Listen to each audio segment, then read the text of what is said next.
I'm very, very delighted and very excited this afternoon to be here to talk to my fellow Kenyans. And first and foremost, let me thank you for the very warm welcome, for the hospitality, for the care. Since we arrived last night, we've been treated very well. We feel at home, far away from home. Again, let me take this opportunity to thank all of you for the honor and the privilege you have accorded me and my wife to create time, despite you being very busy in your various engagements, to come and listen to us and engage with us. We don't take it for granted. It's a great honor. You are busy people in your own right, and the fact that you have found it necessary to create time to come and engage with us, we are indeed very honored and feel very privileged, and we don't want to take it for granted. Please accept our appreciation and our thanks. Number two, since I came to the States about more than a month ago, I am amazed by the love the Kenyan people have accorded to me. I'm also fascinated by the unity of the Kenyan people, of staying together as Kenyans, loving one another, taking care of each other, and being your brother's keeper. Most profoundly, I am more than impressed by the culture of hard work you have exported here to America. Kenyans here are doing well, they are doing great. Those who are employed are respected at their working places for being hard workers and being very committed and focused in the jobs that they do. Other Kenyans, I'm so happy, have graduated into creators of employment. They have started businesses that have succeeded. And that tells me and gives me comfort that Kenya, we are okay, we are good. If we are given the right opportunity, the right environment, working systems, Kenyans can thrive and succeed anywhere in the world. Mujipigie makofi. I am very encouraged that, and more than convinced, more than ever before, that all we need to do back home is to get our systems working. We have the personnel right in Kenya to transform our country. Only that we need to fix the systems and make them work. You guys have succeeded here in the United States because the systems are working. So given that Kenyans are the same people, the challenge we have as leaders is to make sure that back home the systems are working. The people to transform the economy of the country are here, they are in Kenya. You guys have done it here, you can do it back home. And that is what we seek to do. Why has Rigiji come calling in the United States? I've come to the United States to look out for my people, Kenyans who live and work here, to engage them and to listen to them and have a conversation with them. Mostly important, our party, the DCP, our slogan is listening to Kenyans. And that's why I've come to listen to the people of California. Hapa California, munasemaje? Eh? Ati California munasemaje? Hapa pia ni one term? Sure? Hapa pia ni one term? Wow. This one-term thing is everywhere. So I have come, my good people, on two fronts. One, to share with you what is happening back home. Number two, to share with you what I think you can do to make Kenya great and to address the issues that challenge us as a nation. Number three, to seek a partnership with the diaspora on how we can work together and how the brigade in the diaspora can participate in the economic transformation of our country, and how the people in the diaspora can play a role in building their country and making sure that Kenya gets nearer what is happening here in the United States. I am sure you know, but for the purposes of clarity, it's good for me to tell you that things are not that rosy back home. I have seen a Gen Z here, Kevin, speaking with a lot of clarity of thought. And I feel for our children, our young children, the Gen Zs. Back home, the government that we elected in August 2022 has turned against our young people with brutal efficiency, and they are now victims of abduction, forced disappearances, and being killed. Their crime, speaking out, demanding good governance, transparency, and accountability for their parents, for their siblings, and for the Kenyan people. A government that was elected on the platform of being democratic, of respecting the rule of law and constitutionalism, has turned against his own people. And sadly, the young ones. Brutal as the colonial government was, but very brutal. Brutal as they were, they never attacked children. Even the difficult years of the Moi rule of 24 years, that government by President Moi persecuted men. They never touched children and women. This is unprecedented. It has never happened in the history of Kenya. No government, no leader has ever turned against children. Between 2024 and 2025, hundreds of young children between the ages of 14 to 24 have been abducted, tortured, and killed. Others have disappeared. Others are in hospital with bullet wounds. It's the lowest movement for the people of Kenya. And I know from here, because you take care of many families back home, you know what is going on back home. And what is shocking is the sheer impunity of the leadership, to an extent that a minister in charge of Interior, against the Constitution, has given orders to police to shoot, to kill. What is even more agonizing is that a president who has been elected by the people and who says he's a Christian and he is saved, against the teachings of the Bible, against the Kenyan Constitution, has without shame given orders to police to shoot our young people in the leg and take them to prison as they go through hospital. It's shocking, and the people of Kenya are in anguish, they are in pain. And I've come here to share with you that pain, so that even as you are miles and miles away from home, you share the pain of our young people and the parents and the people of Kenya.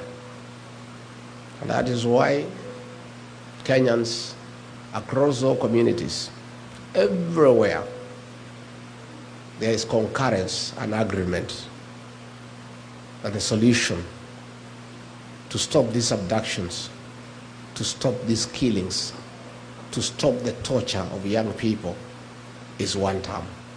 That is why it is a clarion call across ridges, across valleys, on top of the mountains, in bars, in hotels, in buses, in Uber, in churches, in schools, in university halls, in the bus stops.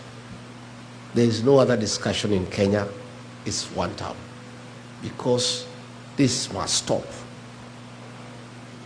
The killings must stop. The abductions must stop. But that is why it's good for me to tell you, because most of you may not know you have been away for long. I was elected as deputy president alongside William RUTO, and we differed along the way on many issues, mostly corruption, theft of public resources, misappropriation of public funds.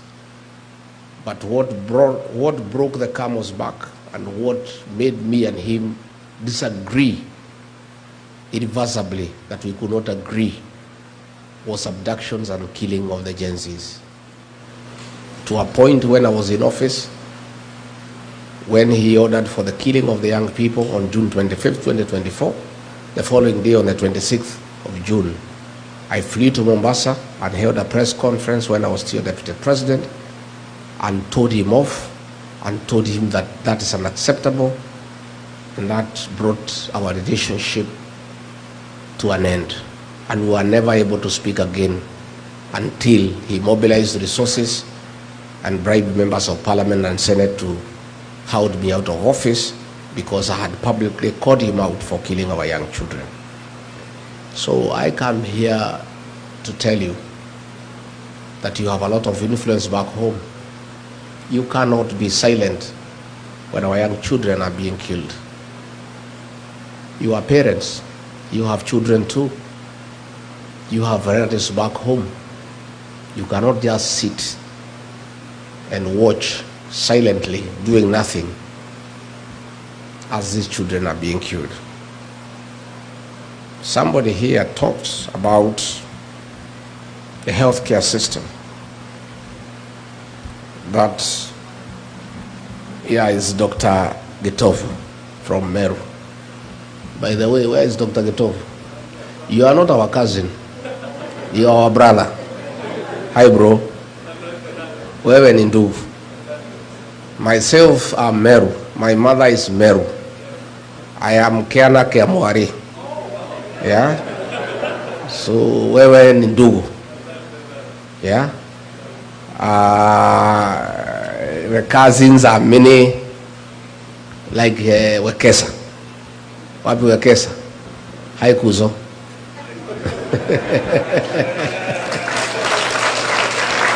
Thank you. And let me tell you, this cousin movement is the greatest thing to have ever happened in Kenya, because our cousins have been misused by Raila for a long time.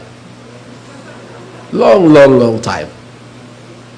Every election cycle, he has been mobilizing my cousins from the Mlembe nation, from the Kiambaa nation, from the Luya nation, from the Kisii nation, from the Mijikenda nation, from the Taita nation, and mobilizing all those cousins and cheating them that he's taking them to Canaan. And because people love Canaan, my cousins fell for it for many years. The minute he gets there, he doesn't intend to be president. He has no such intention. He's not interested. He likes power, but with no responsibility. He doesn't want to take responsibility. So he creates problems. He is invited into government and starts eating. And that is why, like now, he is quiet. Because he's a very good observer of good manners. When you're on the table eating, you don't talk. So these cousins now have found their way as a family. And now all the cousins are talking the same language. So I saw Tinga the other day crying about cousins. He was crying in a funeral. Instead of mourning the late Phoebe Asio, he was mourning the loss of cousins from his grip. Because these cousins were mechanuka. And you know, the other day when he brought problems, he was invited to the table by RUTO to eat together. He forgot all the cousins and went alone. Yet he wanted these cousins to wait for him to mislead them every election. So wewe Tinga, well, let me tell you, don't talk about cousins. Keep off family matters. Hii ni mambo ya familia, si ndio?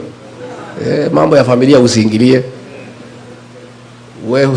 So the cousin movement is a great thing, and all cousins, all in-laws, all the people of Kenya are one family now. And all the people of Kenya now are cousins opposed to abductions and extrajudicial killings, and they are all speaking the same language. So Gitobu talked about healthcare. We had a system called NHIF. It was struggling, but it was working. At least you could go to a mission hospital, get treated, and NHIF in one way or another will sort you out to a certain extent, and you are struggling with a small percentage.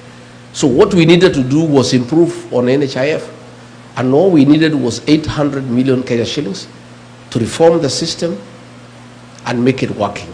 Instead, William Ruto threw it out, brought another system, another animal called SHA and SHIF, at a cost of 104 billion Kenya shillings to replace NHIF, and it is not working, and that money has been stolen. As we speak, the hospitals have said that civil servants must pay in advance because SHA does not help. I am amazed by the work by the health system here in the US. For the time I've been here, I've interacted with many of you in the health sector. We have a health system that works. And you guys, when we form a new administration, we rely upon you to come and work with us and help us put in place a working healthcare system, a replica of what is happening in this great nation. You guys know it, you have done it, and you are the guys who are driving the healthcare system here in the US. Most Kenyans are in the health sector, true or false?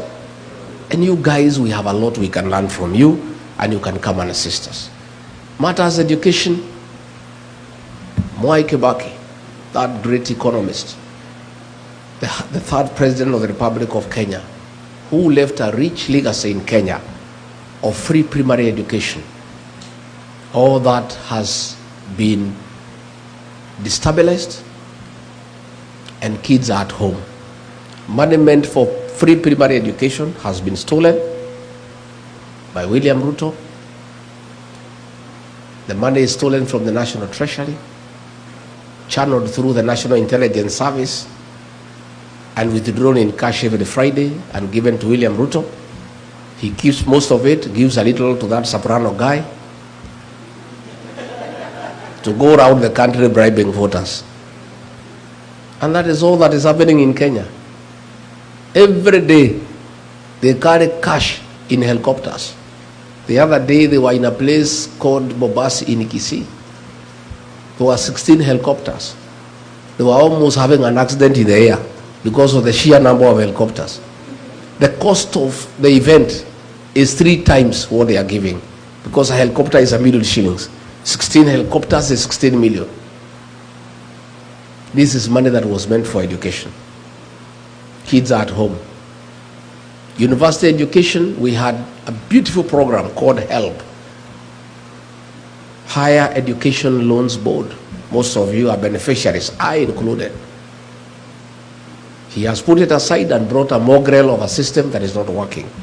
Most of our kids are at home. They cannot access university education. The economy has come to a standstill. Pending bills have not been paid for 3 years. People who did work for government are being auctioned. Unfortunately, even when their properties are being advertised for sale by public auction, they are not being sold because there is nobody to buy. Nobody has money. Overtaxation. Too many levies. The payslip has been raided and made dysfunctional. So there is huge outcry by the middle class back home. And all these things we need to fix.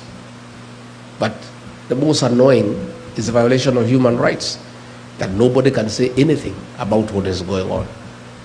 If you say something, a Subaru comes and picks you up and you disappear. Young people are being abducted and taken to court on trapped up charges of terrorism, despite the fact they have committed no crime at all. So that's the situation back home, and that is why I and others have joined hands with the people of Kenya to say that we want to have a change in government, and we are working on it, and it's going on well, only that is a little bit too far away. I've listened to that moving story of Anthony Mbuthia, a survivor of the Kiambaa church. Some MPs from Rift Valley have been shouting at me that I should not talk about that matter. We must talk about it because history informs the present and the present informs the future. The scars of Kiambaa church are evident with Anthony here, and he has done well to document that history. We forgive, but we have not forgotten. And we are saying never again shall we ever allow what happened in Kiambaa and in the Rift Valley ever to happen again. Kenyans must be allowed to make their choices freely on who is to govern them, who is to lead them without any reprisals from anybody for whatever reason. As we seek that change, where do you come in? You guys, you don't know. You have such huge influence back home. The fact that you assist many families, you have a lot of influence. I want you to help us by talking to the people of Kenya and asking them to stay focused, not to be intimidated, and to join us in electing a new government. Your voice matters, and I have talked to many Kenyans, and I believe now we have a serious force here in the US that can help us to talk to the people back home so that they bring the change that we desire. Again, we want you, yourself, to vote here. We have a voting station here, isn't it? Yeah. And I know we are going to lobby IBC to open more stations because it's very expensive to vote here because we only have 3 stations here, Washington and New York. And we need to persuade the IBC that Kenyans in diaspora too have a right to participate in deciding how they will be governed. But those of you who are near the voting stations, please register as voters. But help us too by talking to the Gen Zs. Kevin has put it very well. There is burning urgency for change so that we can deal with unemployment for our young people. We intend to focus on manufacturing and cottage industries as a way of creating employment for our young people and widening the tax bracket. And the way Kevin has said, they are very strong on the social media platform and they want to unite, not to divide. And he says clearly that work must bring dignity, and I agree. But I want the agencies to lobby their peers through the power of social media to know that they are doing a good job on the smartphone of creating awareness. But that is not enough, as Kevin has put it. The real transformation of the Republic of Kenya will not happen on social media. It will happen on the ballot box. The Gen Zs must take IDs. They must register as voters, and they must come out to vote. And these Gen Zs are the real thing in Kenya. Kasongo does not sleep when he hears about them. They are fearless, they are tribeless, and they don't fear. But they must help their country, their motherland, of necessity because they have a bigger stake in our country because they have more years to live. It is in their interest that their country is restored because they have a future. And they must participate very strongly in that transformation. So the Gen Zs, I agree with Kevin, you are our partners for today. And I want to say very, very candidly that if given the opportunity to lead Kenya, God willing, the way to transform Kenya is to get good partners to work with to help you. And these partners are our young people. These Gen Zs have the ideas. They know what needs to be done in Kenya. All we need to do is bring them on the decision-making table, and they help us restore our country.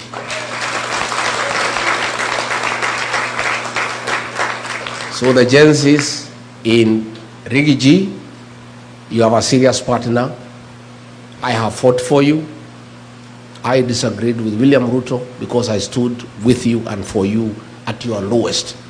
When the president was saying you are criminals and you are treasoners, when he has been saying you should be shot in the leg, when Mukomen has been asking police to shoot you, to kill you, Rigiji has stood with you. I'm somebody you can trust, that I want to secure your place on the decision-making table so that together we transform our country. And I have very serious intentions to work with the young people. And if you look at the guys I work with back home, already you can see that intention. The leaders around me are young, very young. In fact, in my absence in Kenya, they are giving Kasongo sleepless nights. In fact, he would rather I went back because I'm just one. Those guys, Akina John Medho, you know Medho? Those guys are brutal. Akina Gacheri, Akina Karungo Wathango, Akina Ngogoyo, Akina Muku, young people. Already I have seen how effective it is to have young people working with you. If given an opportunity by the people of Kenya to be president or to be part of that government, I want to commit that in my government, my administration, the Gen Zs, the millennials, will be part of that government, and they'll be right there making decisions. Yeah? In fact, mimi sasa ni mzee kiasi. I'm approaching, I'll be 62 by that time. And I've worked very hard. I've really worked very hard in my life. I've not been very lucky. Whatever I get, I don't get it easily. I work hard for it.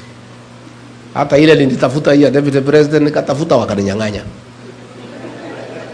Yeah? Lakini ni mzuri, walinyang'anya ndio nipate ile yenyewe. Si ndio? I have feeling I don't want to work as hard. But since I'll be given a responsibility, how would you not work hard and still be responsible? Because I cannot be like Raila. The guy wants to sit on the table, he doesn't want to be responsible. I want to be responsible, but I don't want to work too hard. So the only way to be responsible and deliver to the people of Kenya by not working too hard yourself is surrounding yourself with energetic, youthful guys and girls to push, to do the heavy lifting. Mimi nitatafuta hao watoto, vijana na wasichana wengi, niweke ma PS, ma CS, kila pahali, ma CEO. Kazi yangu ni kukutana nao Monday na kuwapatia the vision, wanasukuma, tunakombea notes on Friday. Wakisukuma sana, I call them, I slow them down, wasikibize inchi sana. That will be my work. And I'm telling you, I'll succeed. These guys are great. And they know what we need to do. And they have the resolve. And they will not be wasteful. They will not, be luxurious. These are guys you can bring into government. And they don't need big mansions. They can stay in the flats. They can use Uber to come to work. And they are not bothered about those big things that ministers and PSs want to have in offices. So we can still bring meaningful change by having a serious workforce of young people who are not wasteful and who are not having hang-ups about power and privileges. I want to say the diaspora people, I've come here to tell you that I want you to be my partners in the new administration because it's the right thing to do and it's wise to do that. In the 1970s, coffee was #1 foreign exchange earner for our country. In the 1980s, tea became #1 foreign exchange earner for the country. In the 90s, coffee and tea were overtaken by tourism. But in the last 10 years, and as we speak today, the highest foreign exchange earner for our country is remittances from the diaspora. It's you guys. You are the drivers of our economy. All the money we use to pay public debt is the money you send home. All the money we use to import goods is the money you send home. The money we use to run our consulate here in Los Angeles is the money you send home. So, I must be smart. I need this money to run the country. How do I get it? I am a dairy farmer. Cows produce milk because you take care of them. If you don't take care of the dairy cow, it will not give you any milk. You must be nice to the cow. You must give it hay, give it dairy meal, give it lucerne. Nowadays, we are giving them mattresses to sleep on so that they don't feel cold at night. Some farmers are even very creative. They play to them country music, Don Williams and Ken Rogers, to get milk out of the cows. You are the dairy cow of the Kenyan economy. We must take care of you for you to bring money back home. And I don't think you are going to agree to bring back money home to a government that is killing your children. You are not going to agree to send money back home for it to be given to Soprano to bribe voters. You are not going to bring back money home for it to be stolen. We must have a government that is responsible and transparent and is using public funds prudently. I intend to have a conversation with you going forward. And this is just by the beginning of creating networks with you people, where we can discuss special packages for people in diaspora to invest back home. How do we encourage you to bring back money home? Can we discuss of a diaspora bond where we give you certain interest rates that are higher than the country where you are working? Can we do away with the issue of double taxation, because it is wrong for you to pay taxes in America and tax the same money back home? How do we encourage you to start factories and cottage industries back home? Can we give you a tax holiday where you don't have to pay taxes for 10 years after you establish your factory to encourage you to invest way back home? So this is a discussion that I want to have with you along the way. Are you ready to have that discussion? Yes. And I am saying, if you get it right by engaging the diaspora brigade and agreeing, you don't need to borrow money from anybody else. You guys have the dollars that we need. All we need is to convince you that you need to bring the dollars back home. I was discussing with people in Texas, and already they have started to look into the possibilities of establishing a huge bank for the diaspora here in the US with branches in Kenya and elsewhere in the world, so that the plots you have at home, the land you have at home, when you want to borrow some money to invest here, you can use the plot and the land back at home as security to enable you borrow money to use here in the States. So this is a discussion that we are going to have going forward. Again, we want to involve you in running our government. What a better way to run the consulate here in LA than asking you guys to run it. You guys have been here for 30 years, 25 years. You know everything here. You know the way Kenyans need to stay. You know how to get business in California. You know how to stay these wazungu so that they can agree to invest back home. I don't think it is wise to look for an ambassador, a consular general, for 4 years. The first 1 year, he needs to settle down, look for a house, get to know his way around here, get to know a school for his children, 1 year, it's over. The second year, start making friends and networking and understanding what goes on. The third year, start now putting up a blueprint on how to market Kenya here in California and in America. Then the fourth year, before he starts implementing, his 4-year term is gone. But if you get a guy here who has stayed here for 25 years, appoint him or her as Consular General on Monday, and he or she reports to office on Tuesday, by Wednesday, business is going on. True or false? Because you know your way around here. Yeah. I want to give a commitment to the diaspora people that in our administration, you are the guys who will run our embassies abroad. Yeah.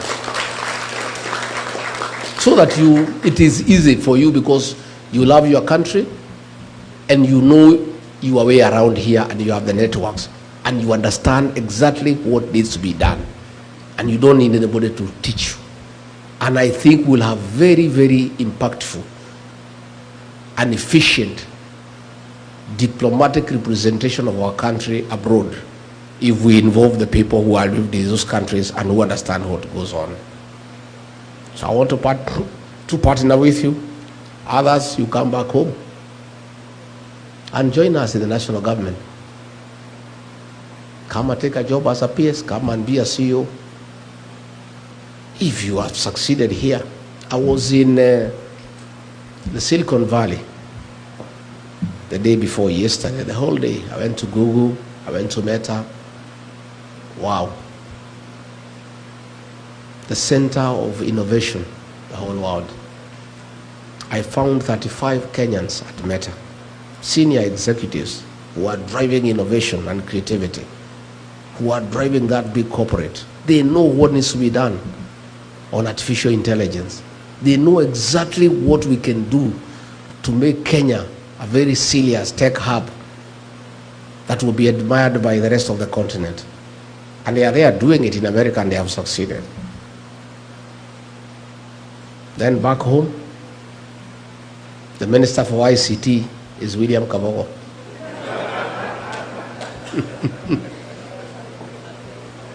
Aren't you embarrassed? Surely. Surely. We don't need to look far. We have Kenyans who can transform our country. Those guys I found there at Silicon Valley, I met some top executives there, Kenyans. They are the ones who are driving that valley on matters ICT, others in manufacturing, others in medicine. We have enough capacity as Kenya of people who are experienced with a proven track record to help us transform our country. Yet we just go and pick fellows who have no idea as to what they are doing. So I want to look to the diaspora for great resource of people who can help us transform our country, because I think it's the right thing to do. And I'm asking, help us to mobilize our support back home for a true transformation of our country. And Wekesa, our cousin, the Mlebe Nation is good. I was there for 4 days and it's one term. From Vihiga to Kakamega to Busia to Bungoma to Trans Nzoia. All we need to do is stick together. My brothers, George Natebea, Eugene Wambalo and Cleophas Malala to stay together so that they can provide leadership, you know. My place there in the mountain, hiyo nimefunga na kifunguo nikawachia Justin Muturi akae naye, na nikamwambia nikisikia Kasongo amerudi huko utanijibu. We were there with our cousins at the coast. Is good. Lower Eastern Ukambani is good. And the payslip holders across all communities, there are 3.5 million. And every payslip holder has an impact over 2 people minimum. another 10 million strong people. The Gen Zs, those ones are wild. They're asking for the day and the time. So we are good. We have a winning team, and all we need to do is stick together so that we have one candidate to face William Ruto. One. Yeah? And he is working very hard to divide us. Guy is not sleeping, because he knows the only way he can sleep through is if we are divided. But all of us have committed that all of us are presidential candidates. But towards the end, we'll sit down and agree on one candidate. And Rick G has given a commitment that in case the formula does not favor me, and I'm not the one picked to be the flag bearer, I and my supporters, who are in millions, will unconditionally support the candidate whom we have agreed on.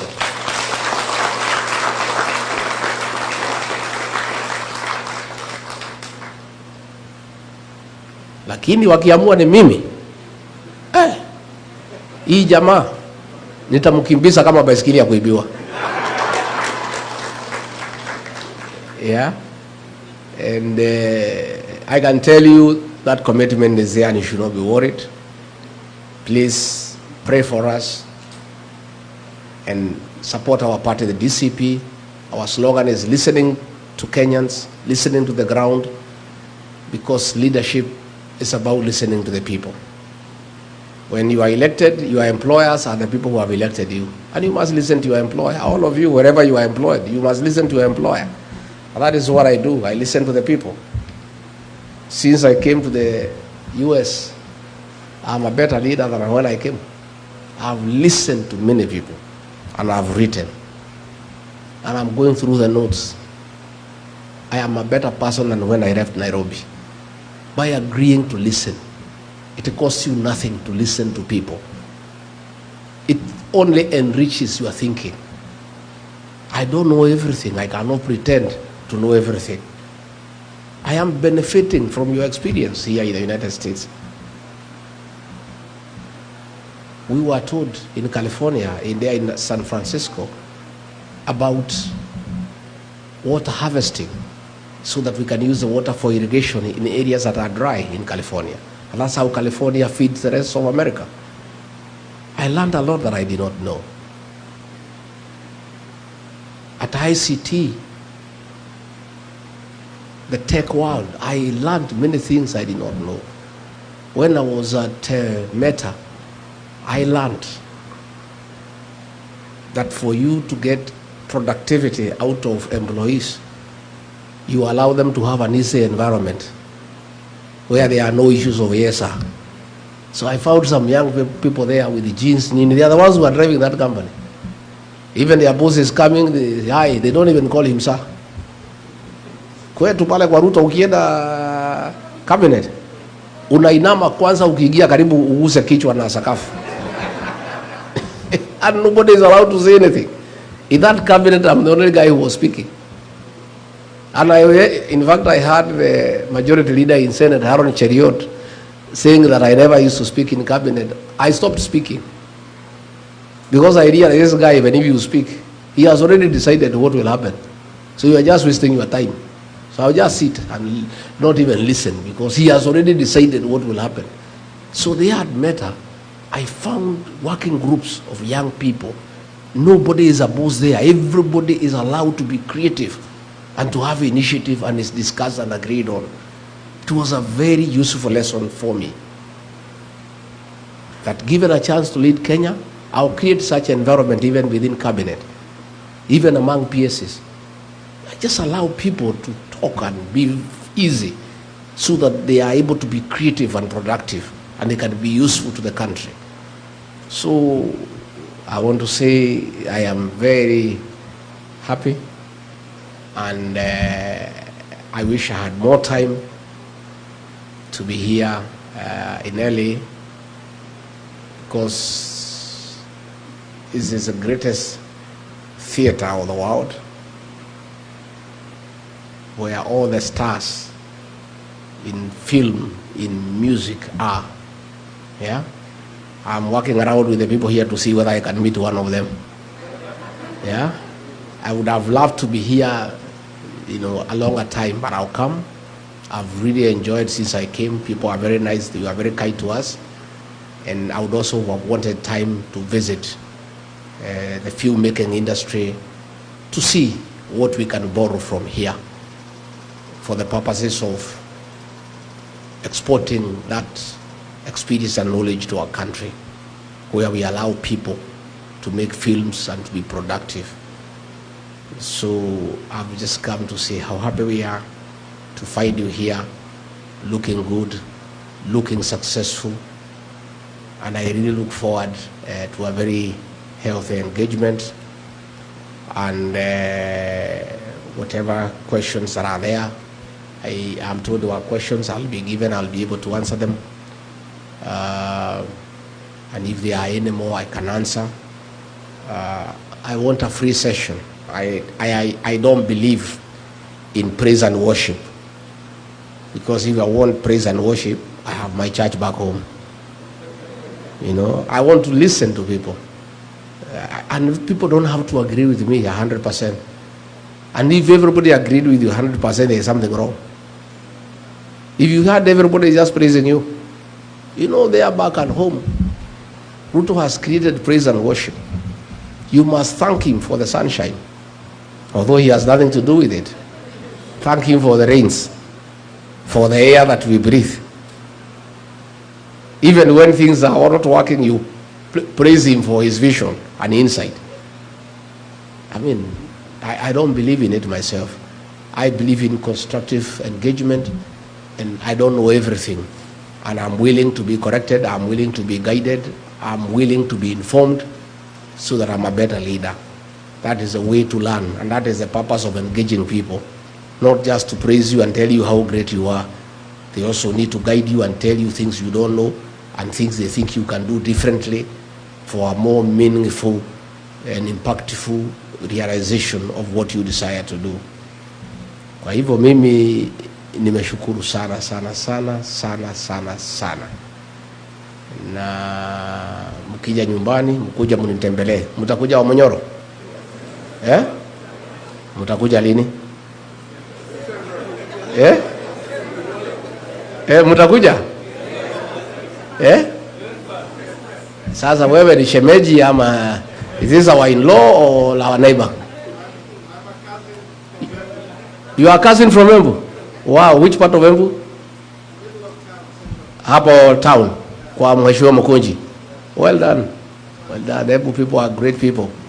Yeah, I'm so happy to see you people and to listen to you and to have this engagement. So I don't